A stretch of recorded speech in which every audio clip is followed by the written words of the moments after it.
서로 새해인데 인사하십시다. 새해 복 많이 받으십시오. 송구 영신 예배의 감격이 채 사라지기도 전에 새해를 맞아서 신년 주일로 하나님 앞에 예배 드리게 되니 그 감격이 배가 되는 것 같습니다. 오늘 이 첫 주일의 예배를 통해서 이 한 해 동안에도 무엇보다 예배에 열심을 내는 우리 모두가 되기를 진심으로 축복합니다. 작년 말에 우리나라의 경제 전문가들이 올해의 경제를 전망하면서 1%의 저성장에 빠질 것으로 판단을 했었습니다. 지난 5월 달에 1%를 전망한 경제 전문가가 9.7%밖에 되지 않는데 반년 만에 무려 95%의 전문가들이 1% 성장을 전망을 하고 있는 겁니다. 엎친 데 덮친 격으로 물가 상승률은 3% 중후반대를 유지할 것이다. 그런 전망을 했습니다. 3% 초반 이하 수준으로 낮아질 것이라는 전망은 20%에 불과하며 작년처럼 5%의 그 인플레이는 다소 완화되겠지만 3% 이상의 굉장히 높은 물가를 기록할 것으로 전망을 하고 그 중에 45%는 무려 5%의 그 물가가 6개월 동안 지속될 것이다. 이런 어두운 전망을 내놓기도 했습니다. 즉 우리 경제 전문가들의 올해 한국 경제는 저성장과 고물가의 스태그플레이션이라는데 그 늪에 깊이 빠질 것으로 그렇게 전망을 했습니다. 그리고 경제 성장률은 1%도 안 되는 그런 상황에서 고물가가 상당히 오랫동안 지속되는 이런 복합적인 경제 위기가 펼쳐질 수 있다는 그런 아주 어두운 전망입니다. 2022년도도 매우 힘겨운 싸움을 싸워왔는데 2023년도는 더하면 더했지 덜하지는 않다는 이런 전문가들의 그 전망에 대한 기사를 읽으면서 저의 마음이 굉장히 무거워졌습니다. 단순히 경제뿐 아니라 이 저출산율이라든지 여전히 해결되지 못하고 있는 차별금지법이라든지 또 마약류가 굉장히 확산되고 있는 이런 여러 가지 사항들이 더욱더 저의 마음을 우울하게 했던 것입니다. 그때 섬광처럼 우리 성도님들이 아브라함처럼 하나님의 복을 받으면 좋겠다 이런 생각이 서쳤습니다. 전문가들의 전망이 매우 암담하고 또 그들의 전망대로 현실 경제가 그렇게 되어간다 할지라도 하나님께서 복 주신다면 문제가 될 것이 무엇이겠냐는 겁니다. 그래서 신년 첫 주일에 여러분에게 매우 익숙하고 또 여러분이 잘 아는 내용이지만 그 아브라함을 들고 이 자리에 서게 된 것입니다. 오늘 말씀뿐 아니라 내일부터 시작되는 특별 새벽 기도에도 계속 아브라함의 이야기를 하려고 합니다. 이 아브라함 시리즈를 통해 기대하는 것은 오늘 설교의 제목처럼 앞에 프랭카드의 내용처럼 땅의 모든 족속이 우리로 말미암아 복을 얻는 것입니다. 단순히 저성장과 고물가의 스태그플레이션의 힘겨운 상황에서 나만 잘되고 나만 복받는 것에서 더 나아가 나를 통해서 다른 사람이 잘되고 다른 사람이 복을 받는 역사가 일어나기를 기대합니다. 간절히 바라기는 이 한 해 동안 우리를 통해 우리 교회를 통해 우리는 물론이고 이 지역이 하나님의 복과 은혜를 누리게 되기를 진심으로 축복합니다. 2절 3절을 같이 한번 읽어봅니다. 시작.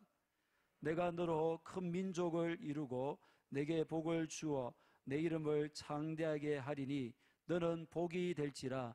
너를 축복하는 자에게는 내가 복을 내리고 너를 저주하는 자에게는 내가 저주하리니 땅의 모든 족속이 너로 말미암아 복을 얻을 것이라 하신지라.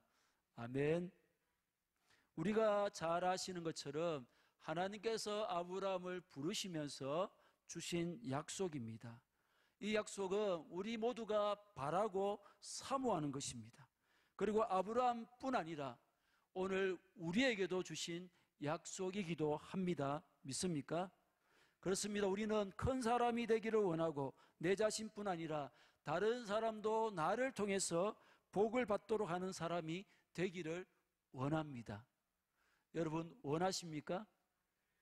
그렇다면 과연 내 모습을 볼 때에, 내가 처한 상황과 환경을 볼 때에 이것이 가능한 약속이냐, 가당치난 약속이냐라는 것입니다. 소유도 남들보다 더 가지지 못했고 그렇다고 특출나게 뛰어나거나 잘하는 것도 없는, 아무리 생각해도 이러한 인생이 되기에는 무리인 듯이 보이는 거예요. 그렇다고 우리가 포기한 것도 아닙니다.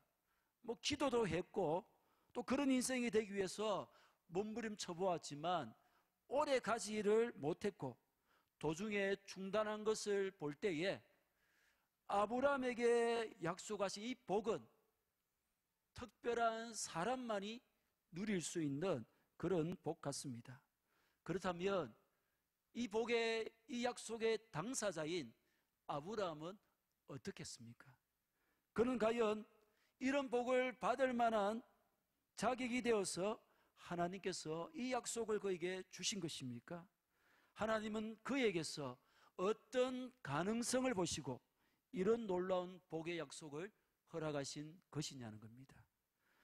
아브라함이 하나님의 부름을 받았을 때에 무언가를 기대하기에는 너무나 늦은 75세의 노인이었습니다. 게다가 그는 75세나 된 그 나이에도 불구하고 대를 이을 아들은 물론이고 딸 하나조차 가지지 못한 지지리도 복이 없는 그런 사람이었습니다. 그의 출신 또한 최악이었습니다. 노아의 아들 중에 셈의 후예인데, 셈은 엘람과 아수르와 아르박삭과 룻과 아람이라는 이 아들을 낳았습니다. 아브라함은 이 중에 이 아르박삭의 후손입니다. 후예입니다. 그런데 이 아르박삭의 형제들인 엘람, 아수르, 룻, 아람은 모두 다 한 곳에 정착을 하고 나라를 크게 이루었습니다. 그런데 이 아르박삭만은 정착하지도 못하고 나라를 이루지 못하고 떠돌이 생활하는 유목민입니다. 그러니까 이 아브라함은 바로 이런 유목민, 형제들 중에서도 가장 덜 떨어진 그런 유목민 소수민족의 한 사람이었다는 겁니다. 무슨 말입니까? 아브라함이나 오늘 우리나 별반 다를 바가 없어요. 어느 모로 보나 아브라함을 향해 주신 약속인 큰 민족을 이루고 이름을 창대하게 하며 복이 되며 축복의 통로가 될 가능성은 그의 현실을 볼 때에는 전혀 가능성이 제로로 보입니다. 그러면 아브라함은 어떻게 약속대로 다 이루게 되는 것입니까? 우리가 이 부분을 하나하나 짚어가면서 우리 또한 아브라함의 길로 나아가게 되기를 진심으로 축복합니다.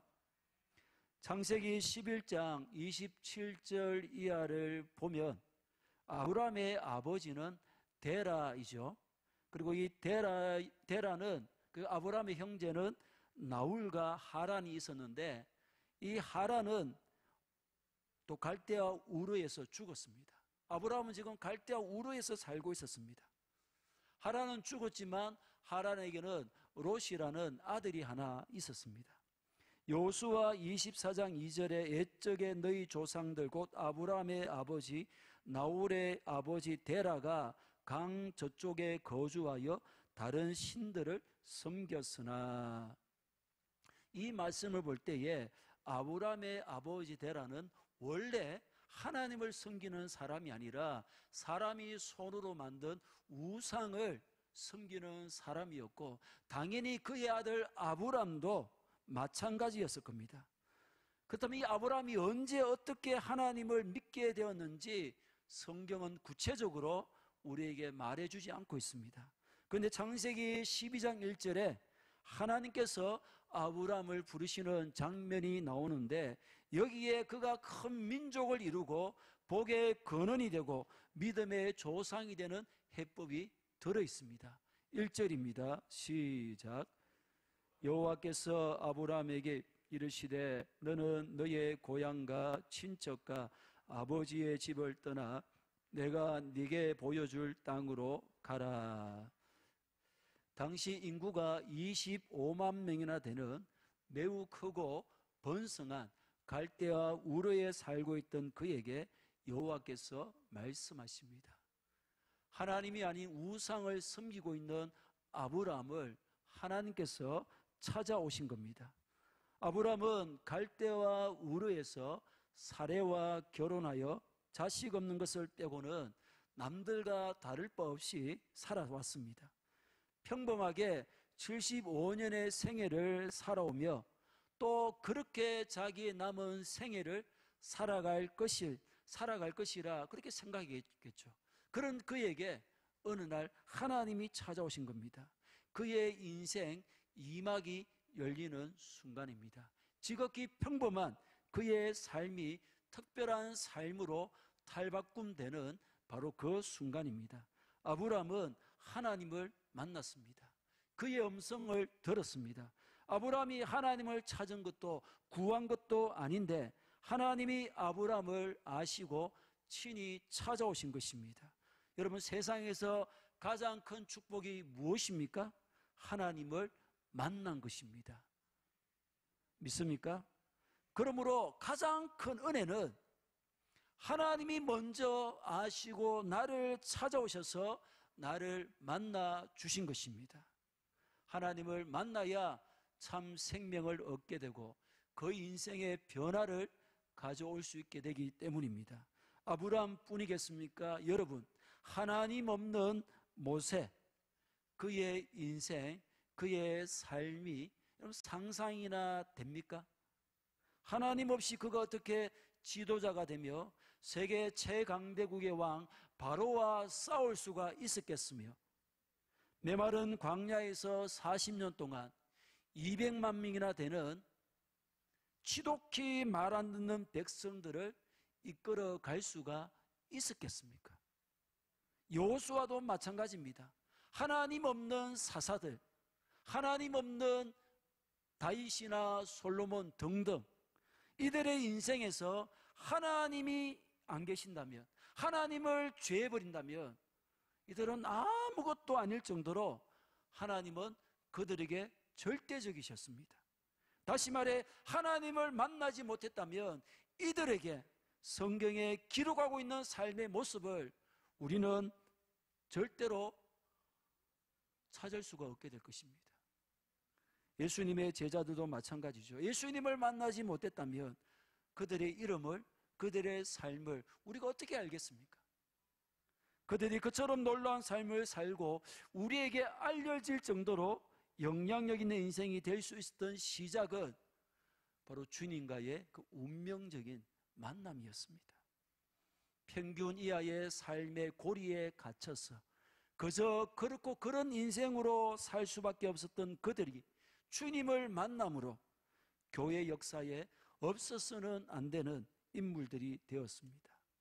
사도 바울도 그 다메섹 도상에서 빛이신 예수 그리스도를 만남으로 그의 삶이 완전한 반전을 이룹니다. 절대적인 핍박자에서 절대적인 복음 전파자로 의미 없는 인생에서 가장 가치 있는 인생으로 변화될 수 있었습니다.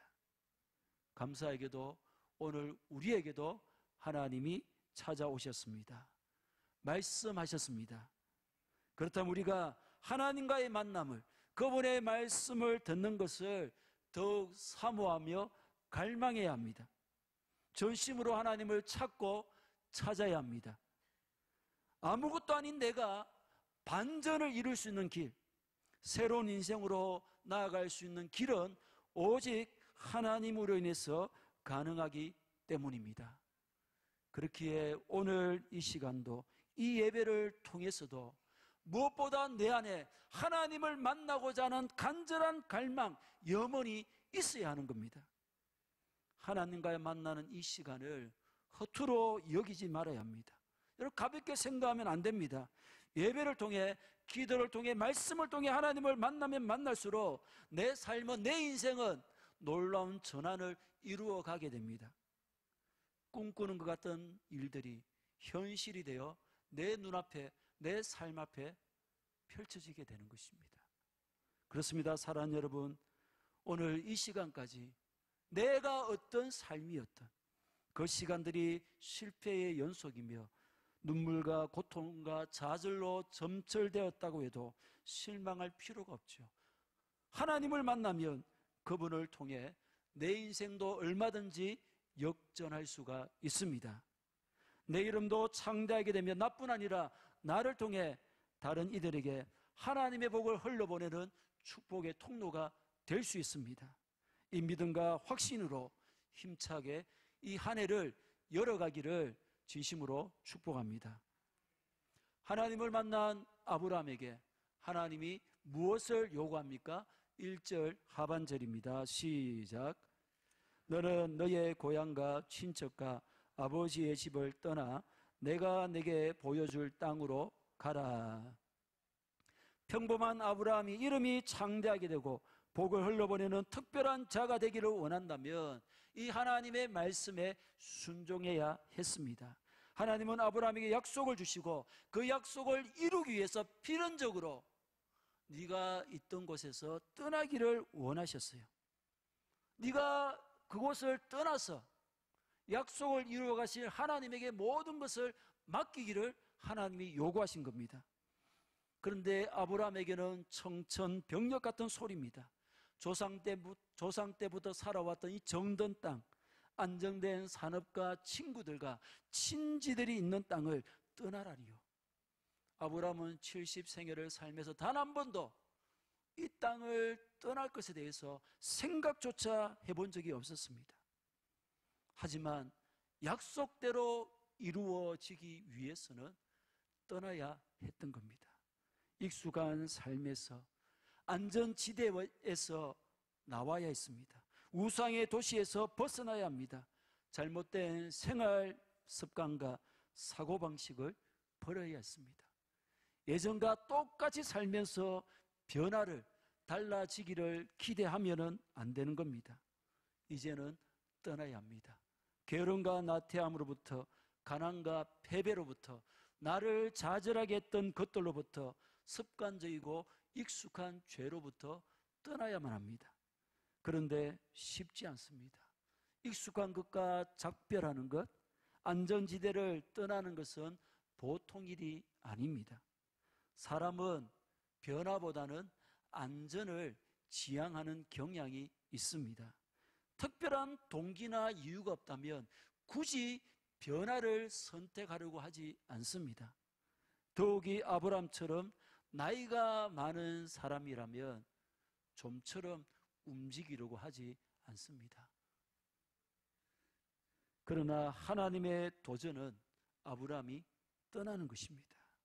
오늘날도 하나님께서 사람을 이렇게 부르시죠. 그분은 우리로 모든 익숙한 것들을 버리고 모든 세상적인 것들을 포기하고 새로운 영역으로 또는 새로운 삶의 방식으로 혹은 새로운 목적을 향해 나아가기를 원하십니다. 그것은 결코 쉽게 받아들일 수 있는 부르심이 아닙니다. 혹 지금 우리 중에 떠나라는 하나님의 부르심에 직면해 계신 분이 있습니까? 누군가에게 그것은 지역적인 이동을 의미할 수 있지만 그게 다가 아닙니다. 그것은 직업의 전환일 수도 있고 태도나 생활 방식의 급진적인 변화일 수도 있습니다.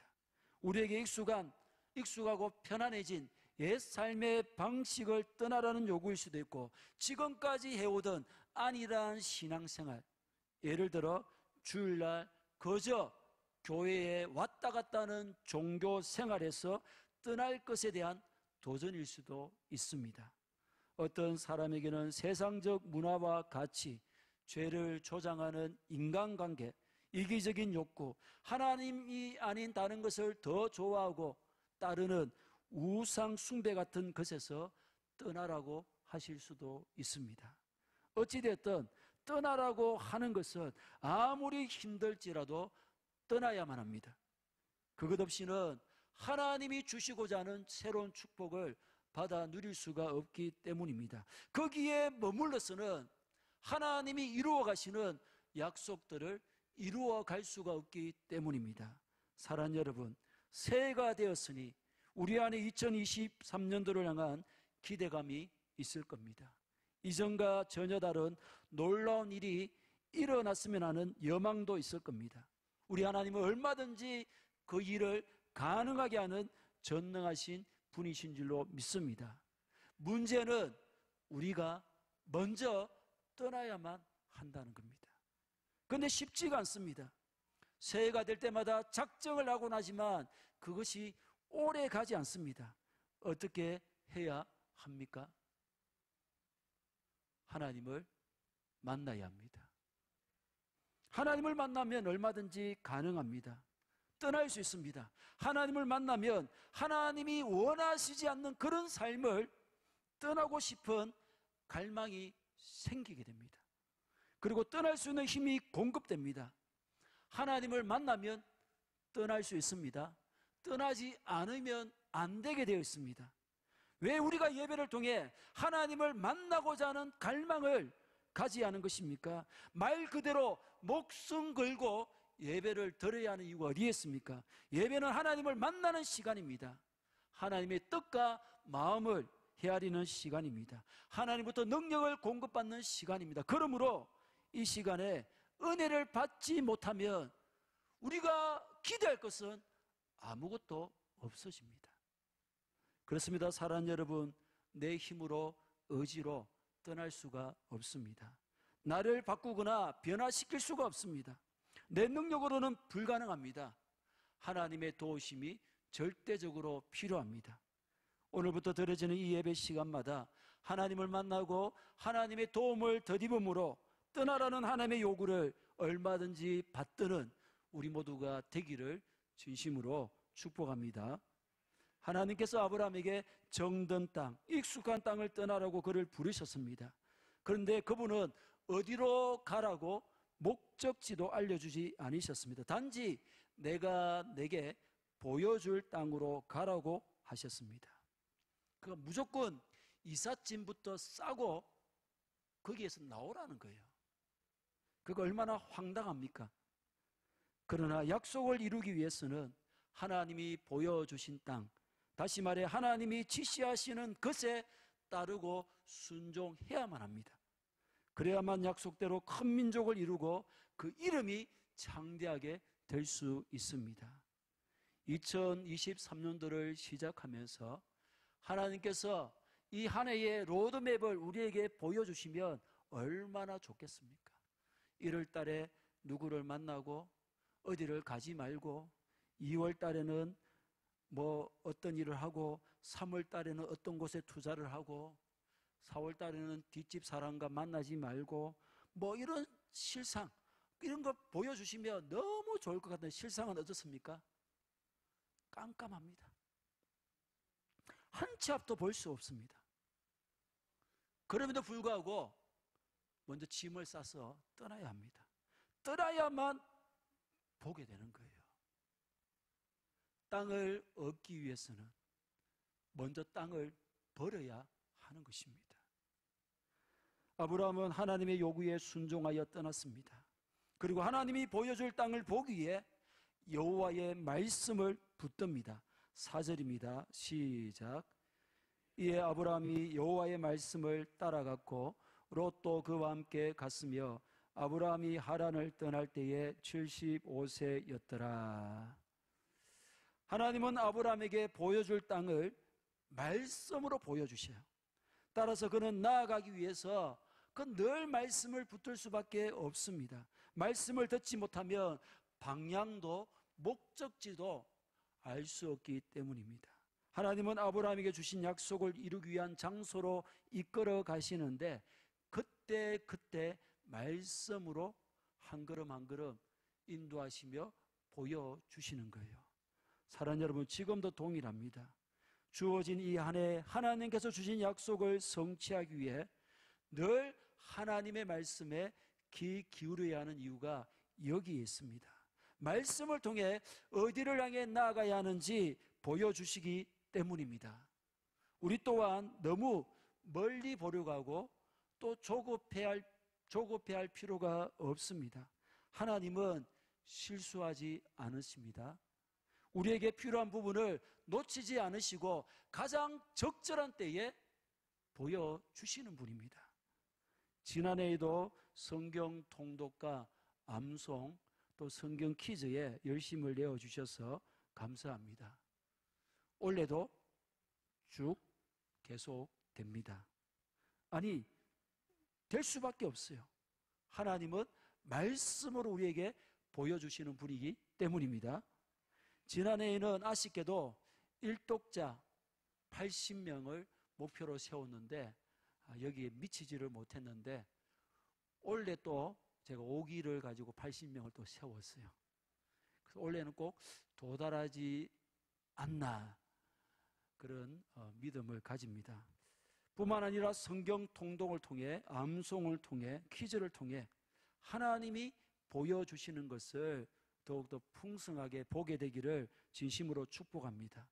내가 단순히 성경을 한번 읽었다, 내가 암송을 한 구절 했다, 내가 성경 퀴즈를 풀었다, 그것이 목적이 아니라 하나님의 음성을 듣고 그분의 뜻을 알고 어디로 가야 할지 하나님이 보여주시는 땅을 보며 방향을 알게 되는 은혜가 우리 안에 있기를 진심으로 축복합니다. 사랑하는 여러분, 올 한해 우리에게 주어질 상황과 환경은 부정적인 전망 일색입니다. 그렇기에 우리는 하나님의 복을 받아야 합니다. 하나님께서 복 주시면 어떠한 영적인 암흑도, 어떤 사회적, 경제적 불경기도 능히 뛰어넘을 수 있게 되기 때문입니다. 하나님은 복 주시기 위해서 우리를 찾아오셨고 우리를 만나 주셨습니다. 예배를 통해 하나님과의 참된 만남이 없다면 복도 받을 수가 없습니다. 또 우리는 한 치 앞도 볼 수도 없고 알 수도 없습니다. 그러므로 하나님 말씀 앞으로 나아가 그분께 묻고 그분의 말씀에 귀 기울여야 합니다. 무엇보다 하나님이 떠나라고 요구하시는 것에 순종해야 됩니다. 아무리 안전하고 익숙하고 또 터무니없어 보이는 그런 요구를 할지라도 순종해야만이 우리를 복 주시려는 하나님의 약속이 성취될 수가 있습니다. 기억하십시오. 믿음으로 그분의 부르심에 순종하여 나아갈 때 우리의 미래는 열리게 됩니다. 우리는 하나님의 복을 누리며 또 그 복을 나누어주는 축복의 통로가 될 수 있습니다. 하나님은 예수 그리스도의 목숨값으로 살린 우리가 거의 대부분의 세상 사람들처럼 평범하게 그저 그렇게 살다가 죽는 것을 원치 않습니다. 아브라함처럼 영향력을 끼치며 하나님의 복을 나누어주는 축복의 통로가 되기를 원하십니다. 이제 이 부르심에 온전히 순종함으로 축복의 통로로 새로운 인생을 활짝 힘있게 열어가시는 우리 모두가 되기를 주님의 이름으로 간절히 축복합니다. 축복합니다.